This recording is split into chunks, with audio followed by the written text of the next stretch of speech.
Assalamualaikum warahmatullahi wabarakatuh. Salam sejahtera untuk kita semua.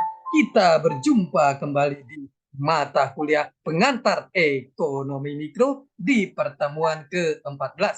Tidak terasa kita sudah memasuki pertemuan yang ke-14. Mudah-mudahan Allah Subhanahu wa taala, Tuhan Yang Maha Esa, memberikan kita keberkahan kesehatan sehingga kita bisa menyelesaikan mata kuliah ini dengan sukses dan lancar.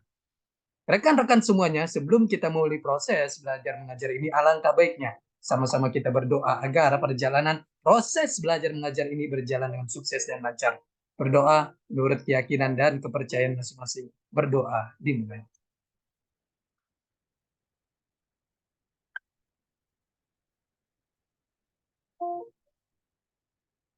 Selesai. Rekan-rekan semuanya, di pertemuan ke-14 ini kita akan membahas materi yang sangat menarik sekali. Mohon izin saya share materinya. Di pertemuan ke-14 ini, kita akan membahas materi mengenai pasar oligopoli dan pasar monopolistik. Ini adalah materi yang sangat menarik sekali.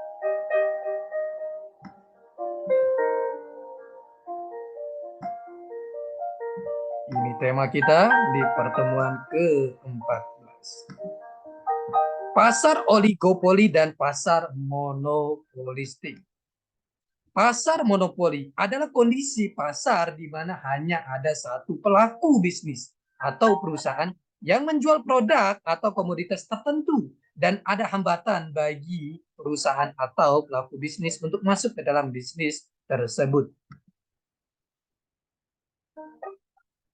Monopoli alamiah merupakan monopoli yang lahir secara wajar dan alami karena suatu perusahaan mempunyai keunggulan tertentu sehingga tidak bisa ditandingi oleh perusahaan lain. Monopoli artifisial merupakan monopoli yang lahir karena adanya kolusi politis dan ekonomi antara penguasa dengan pelaku bisnis tertentu demi melindungi kepentingan pelaku bisnis tersebut.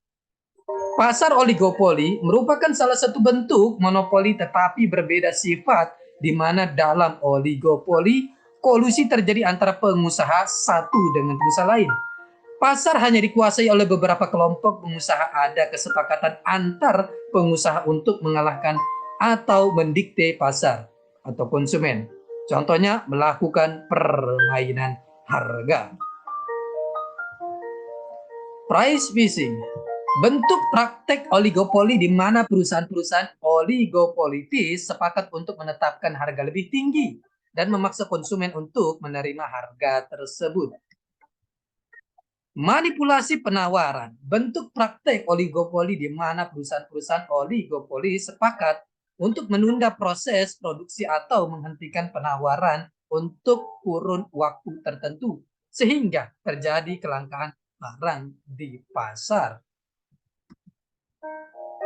Oligopoly and monopolistic competition.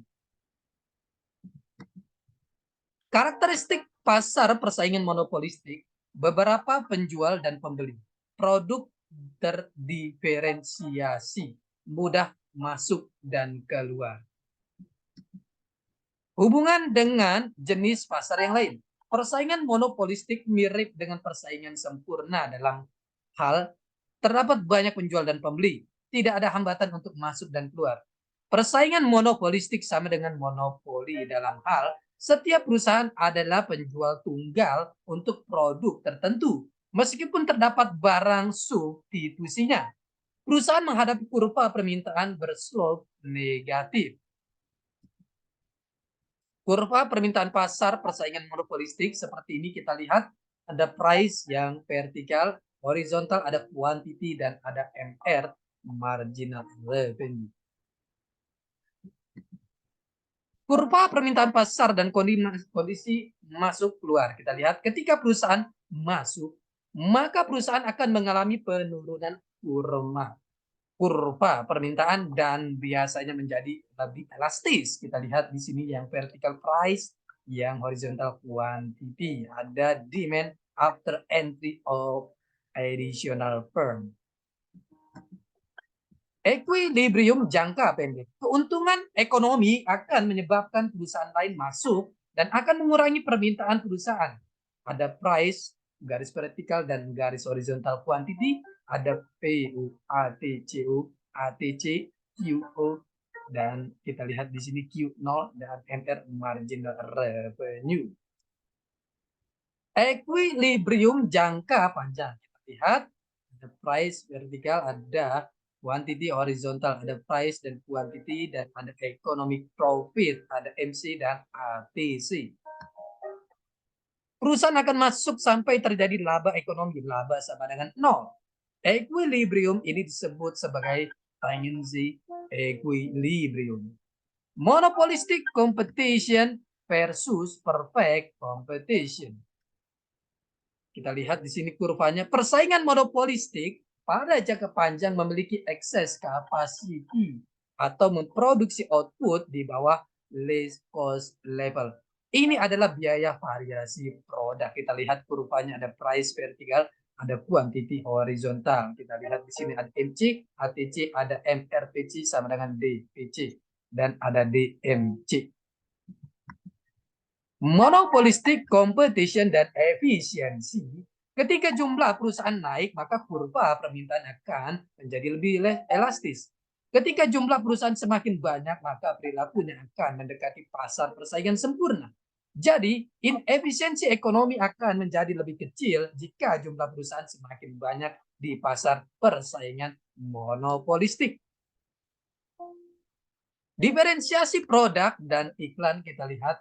Perusahaan di pasar persaingan monopolistik dapat memperoleh produk dan advertising.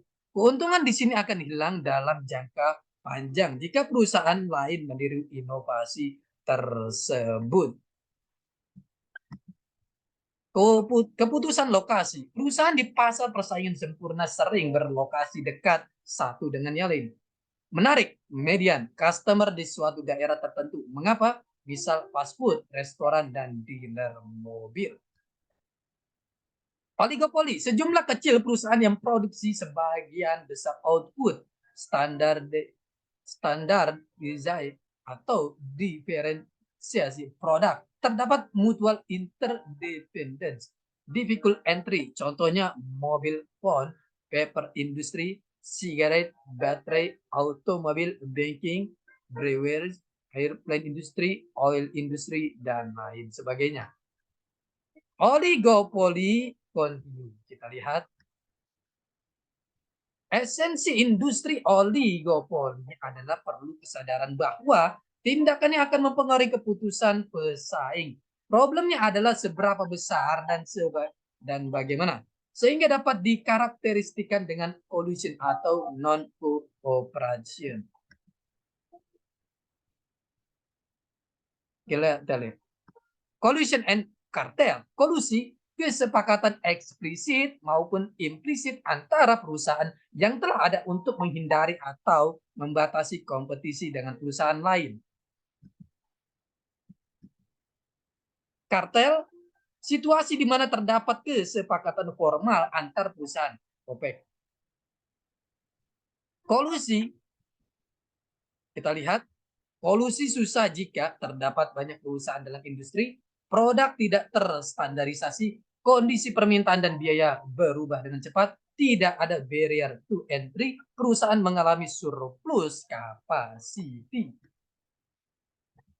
Kita lihat tacit collusion dan di sini price leadership. Perusahaan dominan akan menjadi pemimpin. Perusahaan dominan akan menetapkan harga untuk industri. Kemudian follower akan menjual outputnya pada tingkat harga tersebut. Perusahaan dominan akan menyediakan sisa pasar. Follower akan bertindak seperti pasar persaingan sempurna, yaitu menerima harga yang ditetapkan. Penawaran mereka seperti pasar persaingan, yaitu penjumlahan MC. Kita lihat di sini kurvanya. MC leader ya di sini dan juga MR leader. Ini adalah kurvanya. King demand for a firm under oligopoli. Perusahaan memperkirakan rival akan merespon jika mereka menurunkan harga dan tidak pada saat menaikkan harga. Ketika harga turun, maka permintaan akan lebih inelastis. Tapi ketika harga naik, rival tidak bereaksi sehingga kurva permintaan akan lebih landai atau elastis. Kita lihat di sini tacit collusion outcome. Selanjutnya di sini juga ada kurvanya MC1 dan MC2. Non-collusive oligopoly game theory. Metode menganalisa strategic behavior. Perilaku perusahaan atau organisasi akan tergantung pada bagaimana mereka berpikir mengenai rivalnya. Ditemukan oleh John von Neumann 1937, dikembangkan oleh Oscar Morgenstern 1944. John Nash Equilibrium 1949-1950. A dominant strategy equilibrium. Prisoner dilemma and one shot game. A two-person non-zero sum, non-cooperative game with dominant strategy. Dilemma: to confess or not to confess the crime committed. If confesses, can get a shorter prison time, but will the partner in crime confess or not? Best joint outcome if both will deny. If only one talks, he gets a minimum sentence and the other the maximum. If both confess, modern outcome for both. Prisoner dilemma. Payoff metric kita lihat di sini. Ada metriknya 3 tahun, 3 tahun, 1 tahun, 10 tahun, 10 tahun, 1 tahun, 2 tahun. The strategic game example seperti ini. Contohnya software. Kita lihat di sini adalah contoh-contohnya. Protect and Gamble and Unilever are engaged in a long-running software. Each company trying to capture a larger portion of the detergent market. P&G has just started a road marketing campaign to launch their new Ariel tablet and trying to convince the public that their product is better than the Persil tablet introduced by Unilever a year ago. UK Detergent Market 1995-1998 seperti ini grafik dan kurvanya. The two company are constantly looking for strategy on highest market share and profit. One way to do that is product development. Rekan-rekan semuanya, ini adalah pertemuan kita yang ke-14. Kita akan berjumpa di pertemuan-pertemuan selanjutnya. Tetap semangat belajar untuk mencapai kesuksesan. Salam sehat selalu. Assalamualaikum warahmatullahi wabarakatuh.